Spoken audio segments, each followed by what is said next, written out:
Assalamu alaikum, my dear students. Welcome to the e-learning class, and I am Peer Abd Hussain. Today we are going to learn about input devices. So, what are input devices? Let us understand.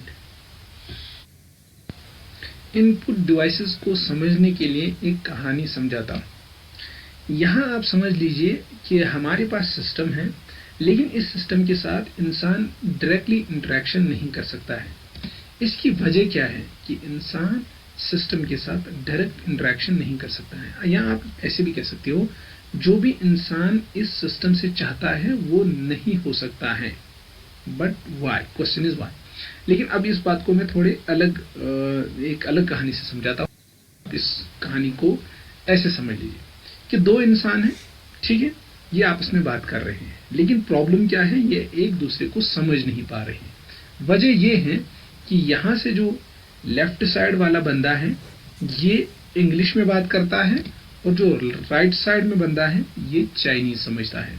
सो इनकी language अलग अलग है, इसलिए ये आपस में जो भी बातें कर रहे हैं वो आपस में नहीं समझ पा रहे हैं।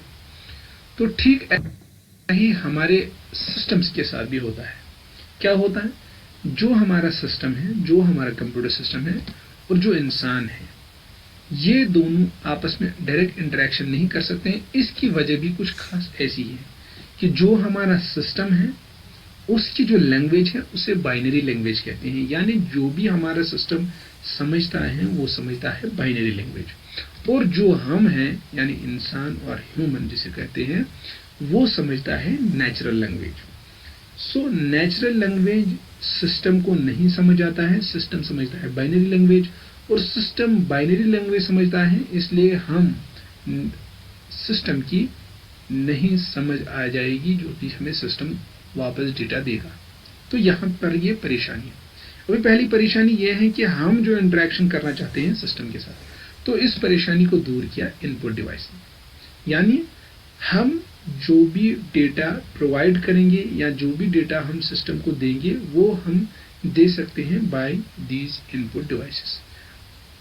तो इन इनपुट डिवाइस की वजह से या इनकी मदद से हम अपना डेटा या अपनी इंफॉर्मेशन, कंट्रोल सिग्नल सिस्टम तक पहुंचा सकते हैं।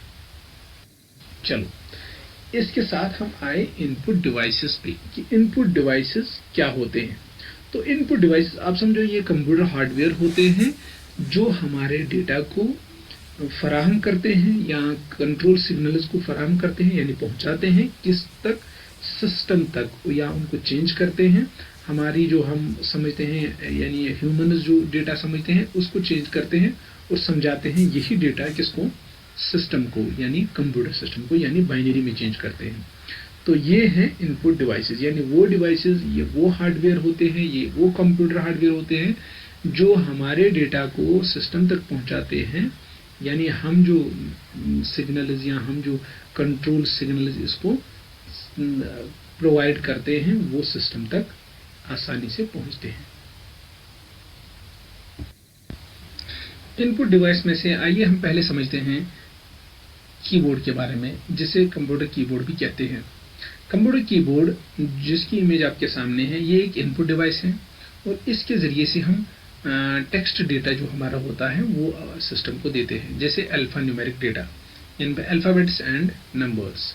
तो इस पे और भी सारी चीज़ है, इसके बारे में हमने बात की है। कीबोर्ड हमने एक अलग वीडियो बनाया था कीबोर्ड के बारे में, फुल डिटेल के साथ है वो। आप उसकी लिंक आपको डिस्क्रिप्शन में मिल जाएगी, यू कैन चेक दैट। तो ये है इनपुट एक डिवाइस कीबोर्ड जो एक इनपुट डिवाइस है, यानी हम इसके ज़रिए से डेटा प्रोवाइड करते हैं सिस्टम को। तो ये एक है कीबोर्ड, और एक है ये माउस जिसे कहते हैं। तो इस माउस या कंप्यूटर माउस भी कहते हैं, ये कंप्यूटर माउस जो है ये भी एक इनपुट डिवाइस है, इलेक्ट्रॉनिक डिवाइस है, और इसकी पूरी डिटेल भी हमने एक दूसरे लेक्चर में बताया है।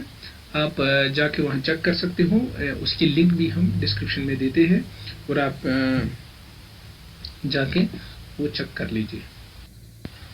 आइए अब समझते हैं ट्रैक बाल को। ये ट्रैक बाल की इमेज है, और ये भी ठीक वैसे ही काम करता है जैसे हमारा माउस।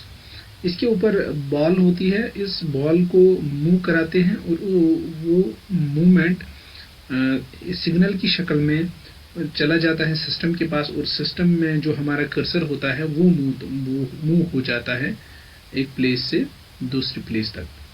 तो ये डिपेंड्स अपॉन जो भी हम इस ट्रैक बॉल को जिस डायरेक्शन में हम इसको मूव करवाएंगे, उसी डायरेक्शन में हमारा कर्सर मूव होता है।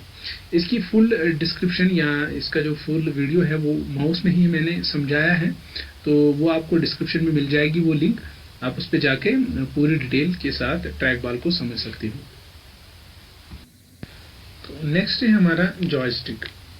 तो ये जॉयस्टिक की इमेज है, इसकी एक स्टिक होती है और नीचे से बेस होती है। तो जॉयस्टिक ये गेम खेलने के काम आता है। ये डिवाइस एक इनपुट डिवाइस है, और इस स्टिक को जो इसके ऊपर ये स्टिक लगी हुई है, इस स्टिक को हम मूव कराते हैं इन डिफरेंट डायरेक्शंस, और वो डायरेक्शन फिर डिवाइस को कंट्रोल करती हैं जिसके साथ भी ये कनेक्टेड हो। और असल में इस एंगल और जो डायरेक्शन होती है उस डायरेक्शन को सिग्नल में चेंज करता है, और वो सिग्नल चला जाता है सिस्टम के पास। इस तरीके से ये इसको हम हैंडल कर सकते हैं, किसी भी गेम को कंट्रोल कर सकते हैं इस डिवाइस से। इसे कहते हैं जॉयस्टिक।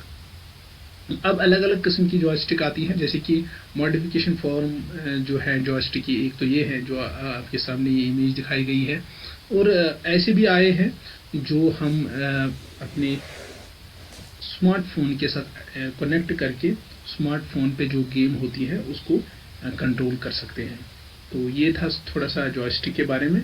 तो नेक्स्ट इनपुट डिवाइस हमारा है माइक्रोफोन। माइक्रोफोन जिसे शॉर्ट में माइक भी कहते हैं, ये एक इनपुट डिवाइस है, यानी इसके ज़रिए से हम डेटा सिस्टम को देते हैं। और ये कौन सा डेटा इसके ज़रिए से दे सकते हैं? माइक्रोफोन के ज़रिए। माइक्रोफोन का काम ये है कि ये साउंड वेव्स को, यानी हमारी साउंड को कन्वर्ट करता है इलेक्ट्रिकल सिग्नल्स में। जो भी हम बात करते हैं वो जो हमारी बातें हैं उनको कन्वर्ट करता है इलेक्ट्रिकल सिग्नल्स में, और वो इलेक्ट्रिकल सिग्नल्स पहुंचाता है हमारे सिस्टम तक। और ये माइक्रोफोन, या आप माइक कह सकते हो, ये बहुत सारे डिवाइस में देखने को हमें मिलती हैं। टेलीफोन में होती हैं, रेडियो में होती हैं, टेलीविज़न में होती हैं, और ऐसे ही आपके हमारे स्मार्टफोन में होता है, या बहुत सारी ऐसे डिवाइस हैं जहां हमें ये माइक्रोफोन मिलता है। तो ये एक इनपुट डिवाइस है जिसके ज़रिए से हम साउंड वेव्स को कन्वर्ट कर सकते हैं इलेक्ट्रिकल सिग्नल्स में, यानी बाइनरी में। तो ये हुआ था माइक्रोफोन के बारे में, ये चंद बातें थी। और एक हमारा डिवाइस है इनपुट डिवाइस, जिसे वेब कैमरा कहते हैं, या उसे वेब कैम के नाम से भी जानते हैं। ये वेब कैम एक वीडियो कैमरा है जिसके ज़रिए से हम विजुअल डेटा को कैच करते हैं, यानी हमारी इमेजेस या हम वीडियो जो हमारा होता है वो हम इसके ज़रिए से कैच कर सकते हैं और सिस्टम को फीड कर सकते हैं। ये याद अगर आप लोगों को होगा कि जब हम वीडियो चैट करते हैं, या कोई दो पर्सन या दो से ज़्यादा पर्सन जब आप आपस में वीडियो चैट करते हैं, तो उस टाइम इस कैमरा का इस्तेमाल होता है। इसे वेब कैम इसीलिए कहा जाता है क्योंकि ये ज़्यादातर इंटरनेट के दौरान काम आता है, इसीलिए इसे वेब कैम कहते हैं। वेब मतलब इंटरनेट, एंड कैम मतलब कैमरा। तो ये दो चीज़ें अलग अलग हैं, इंटरनेट अलग है, कैमरा अलग है। तो ये एक डिवाइस जिसे वेब कैम कहते हैं, ये इंटरनेट की टाइम ही हमें इस्तेमाल होता है, ज़्यादातर वीडियो चैट के लिए इस्तेमाल होता है। तो ये था वेब कैमरा के बारे में कुछ बातें। नेक्स्ट डिवाइस हमारा है टच स्क्रीन। टच स्क्रीन एक इनपुट डिवाइस है। नॉर्मली जो हमारा डिस्प्ले यूनिट होता है उसके ऊपर एक लेयर होती है, टॉप लेयर, जहाँ पे ये टच स्क्रीन लगा हुआ होता है। और अगर पूरे डिवाइस को देखा जाए तो हम कह सकते हैं touch screen is both input and output device, क्योंकि हम इससे इस डिस्प्ले भी हम मतलब ये डिस्प्ले के काम भी आता है, लेकिन एट द सेम टाइम हम इसको एज एन इनपुट डिवाइस इस्तेमाल कर सकते हैं। वो इसलिए क्योंकि जो यूज़र होता है वो इसको इनपुट या इसके ज़रिए से कंट्रोल कर सकता है इंफॉर्मेशन प्रोसेस सिस्टम को। So we can say that a user can give input or control the information process system through simple or multiple touch gestures by touching the screen with one hand or with more than with one finger or more than one finger. तो हम ये कह सकते हैं हम easily finger से इसको मतलब हैंडल कर सकते हैं, कंट्रोल कर सकते हैं अपने सिस्टम को जिस टच स्क्रीन। सो टच स्क्रीन जो है ये असल में एक इनपुट डिवाइस है, लेकिन एज ए होल अगर डिस्प्ले यूनिट को देखा जाए तो डिस्प्ले यूनिट जो होता है वो आउटपुट डिवाइस होता है। तो इसीलिए इस वजह से हम कह सकते हैं touch screen is both as an input as well as output device. ये था टच स्क्रीन के बारे में। इसके बाद जो हमारा है और एक इनपुट डिवाइस वो है स्कैनर। स्कैनर असल में हमारा जो डॉक्यूमेंटेशन का काम होता है, जैसे कि हमने कोई डॉक्यूमेंट लिखा, एक हार्ड कॉपी जो होती है हमारी पेपर वर्क जो हम करते हैं, अगर हम उसे इलेक्ट्रॉनिक फॉर्म में ये कन्वर्ट करना चाहते हैं तो उसके लिए हमारे पास डिवाइस हैं स्कैनर उसे कहते हैं। स्कैनर ये आपने इमेज में देखी है, ये इमेज आपके सामने है। इमेज में जो स्कैनर दिखाया गया है, हम इसका जो फ्लैट बेड होता है इस पे हम वो डॉक्यूमेंट रखते हैं, ऊपर से बंद मतलब ऊपर से जो ये लिड होता है ये बंद करते हैं और इस तरीके से हम इस स्कैनर से अपने डॉक्यूमेंट जो हमारे होते हैं उनको स्कैन करते हैं, यानी उन डॉक्यूमेंट यानी उस पेपर को हम इलेक्ट्रॉनिक फॉर्म में कन्वर्ट करते हैं। तो ये हुआ स्कैनर। स्कैनर क्या होता है, जो हमारे पेपर को एक हार्ड कॉपी जो हमारे पास होती है उसको चेंज करता है इलेक्ट्रॉनिक फॉर्म में। तो हमारा डिस्प्ले यूनिट पे वैसा ही इमेज आ जाती है जो हमारा पेपर जैसा हमारा पेपर होता है वैसी उसकी इमेज आ जाती है। तो ये था स्कैनर। नेक्स्ट डिवाइस जो हमारा है वो है bar code reader. Bar code reader एक किस्म का एक स्कैनर है। पहले हम बार कोड के बारे में समझते हैं। बार कोड एक किस्म की एक कोडेड फॉर्म होती है। ये हर उस प्रोडक्ट पे होती है जो हम खरीद के लाते हैं। जैसे अगर किसी ने लैपटॉप लाया है, माउस लाया है खरीद के या प्रिंटर लाया है, तो उसके बॉक्स पे बाहर एक वर्टिकल लाइन कोडिंग होती है जो इमेज में दिखाई गई, इसे बार कोड कहते हैं। तो ऐसे ही अगर घर में कुछ और खरीद के लाते हैं, जैसे कोई फूड स्टफ्स लाते हैं, जैसे लेज लाया, आपने चिप्स लाया, कुछ और लाया, तो उस पर भी ये कोडेड इन्फॉर्मेशन होती है जिसे बार कोड कहती है। इसमें कोडेड इन्फॉर्मेशन है। ये वर्टिकल लाइन्स जो होती हैं इनमें एक कोडेड ये मैसेज होती है या कोडेड इन्फॉर्मेशन होती है। उस चीज को समझने के लिए एक डिवाइस हमारे पास होता है जिसे कहते हैं बार कोड रीडर या ऑप्टिकल बार कोड रीडर के नाम से भी इसे जानते हैं। इसके जरिए से हम इस कोडेड इन्फॉर्मेशन को कन्वर्ट कर सकते हैं in it is real form कि असल में ये प्रोडक्ट है क्या, या जो भी इसमें इंफॉर्मेशन होगी। इसका प्राइस इसमें होता है, प्रोडक्ट का नाम होता है, प्रोडक्ट कहाँ से बना हुआ है, यानी मेड बाय किसने बनाया है, या इस तरीके से बहुत सारी इंफॉर्मेशन इसमें होती है। ये तो समझो एक किस्म का एक स्कैनर ही है। सिमिलरली हमारे पास और एक स्कैनर जैसा ही है, वो जो जिसे हम कहते हैं फिंगरप्रिंट स्कैनर। इसके जरिए से ये भी एक किस्म का स्कैनर है। हम इस पे अपने फिंगरप्रिंट को स्कैन करते हैं, वो यानी फिंगरप्रिंट की इंफॉर्मेशन जो है वो इलेक्ट्रिकली यानी इलेक्ट्रॉनिक ये जो हमारा फिंगरप्रिंट होता है उसको इलेक्ट्रिक कोडेड फॉर्म में चेंज करके सिस्टम के पास पहुंचाता है वो डेटा। हम इसे फिंगरप्रिंट स्कैनर भी कहते हैं। हमारे पास और एक डिवाइस है जिसे कहते हैं ऑप्टिकल मार्क रिकॉग्निशन या ऑप्टिकल मार्क रीडर। तो ये एक किस्म का स्कैनर है जिसमें असल में ये हमारे एग्जाम पर्पस के काम आता है कि जो हमारे एग्जाम मल्टीपल चॉइस एग्जामिनेशन होते हैं कि उन एग्जाम्स को कैसे स्टूडेंट ने कितना स्कोर किया, उनका रिजल्ट क्विकली कैसे आएगा। तो हम उनको OMR शीट प्रोवाइड करते हैं, उन पे स्टूडेंट अपने जो क्वेश्चन दिए जाते हैं, ये जो मल्टीपल चॉइस पेपर होता है उन पे 4 ऑप्शन होते हैं, उन 4 में से एक सही होता है तो स्टूडेंट उसको शेड करता है वेदर A, B, C और D, जो भी ऑप्शन सही होगा। तो ये स्कैनर ऑप्टिकल मार्क रीडर ये स्कैनर क्या करता है, ये उस पेपर को स्कैन करता है, उसको रीड करता है कि स्टूडेंट ने कौन सा ऑप्शन फिल किया है, यानी कौन सा कहाँ पे मार्क किया है, वेदर ए मार्क किया है, बी मार्क किया है, सी मार्क किया है या डी मार्क किया है, तब जाके इसको टैली करता है कि सही रिजल्ट इसका क्या है। तो इस हिसाब से स्टूडेंट का रिजल्ट क्विकली समझ आ जाता है कि स्टूडेंट का रिजल्ट उसने स्कोर कितना किया है एग्जाम में। इस तरीके से रिजल्ट जल्दी प्रिपेयर हो जाता है कि किसी भी कॉम्पिटिटिव एग्जाम का रिजल्ट जल्दी सामने आ जाता है। तो ये था ऑप्टिकल मार्क रीडर के बारे में, या इसे और नाम से जानते हैं optical mark recognition.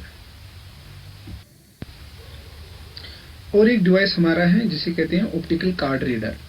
Optical card reader ये भी एक किस्म का स्कैनर है, लेकिन ये स्कैन करता है हमारे कार्ड को। जैसे ये स्कैनर, इसकी बेस्ट एग्जांपल है जब हम एटीएम पे जाते हैं तो हमारे पास जो एटीएम कार्ड होते हैं उसको स्कैन करते हैं, तो वो वहाँ पे जो स्कैनर होता है वो एक किस्म का ऑप्टिकल कार्ड रीडर होता है। वो हमारे पूरे कार्ड को रीड करता है, यानी स्कैन करके उसे समझता है इसके अंदर डेटा क्या है, यानी ये किसका कार्ड है, कौन से अकाउंट से लिंक है, कितने पैसे हैं उसमें, एंड ऑल दैट। अब ये ऑप्टिकल कार्ड रीडर जो है ये सिर्फ हमारे एटीएम में नहीं, बहुत सारी चीज़ों में इस्तेमाल होता है। जैसे बहुत सारी कंपनियां अपने सिक्योरिटी पर्पस के लिए भी इसको इस्तेमाल करते हैं। तो ये था ऑप्टिकल कार्ड रीडर के बारे में। आगे चलते हैं। हमारे पास और एक डिवाइस है जिसे MICR या मैग्नेटिक इंक कैरेक्टर रिकॉग्निशन भी कहते हैं।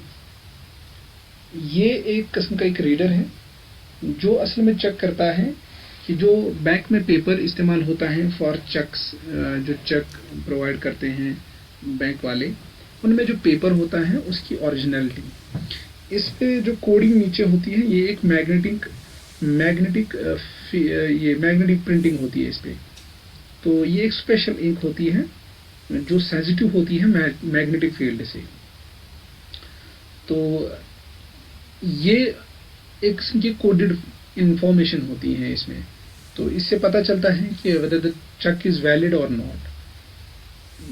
इस चीज को समझने के लिए हमारे पास एक रीडर होना चाहिए जिसे हम मैग्नेटिक इंक कैरेक्टर रीडर भी कहते हैं। तो ये रीडर समझता है whether the information is correct not, या जो पेपर इस्तेमाल हुआ है इसमें वो सही है या नहीं है।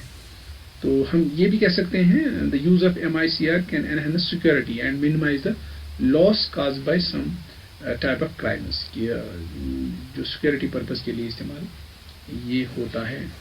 तो ये था मैग्नेटिक इंक कैरेक्टर रिकॉग्निशन, यानी एक किस्म का स्कैनर या आप इसे किस्म का रीडर कह सकते हो, जो इस पर्टिकुलर ये जो इस पे प्रिंट हुआ है, मैंने इमेज में नीचे दिखाया गया है, जैसे अब 00041 इस इमेज में है, 0309493, ये सारा जो है ये इस मैग्नेटिक इंक से इस पे प्रिंट किया गया है।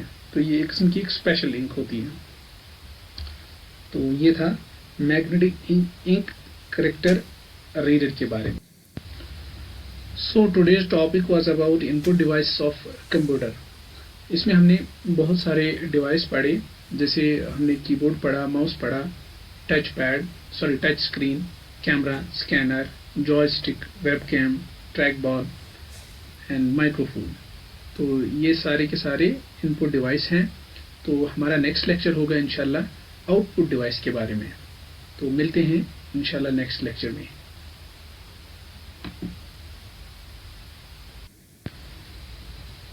दीजिए तब तक के लिए इजाज़त। अल्लाह हाफिज़। मिलते हैं अगले लेक्चर में।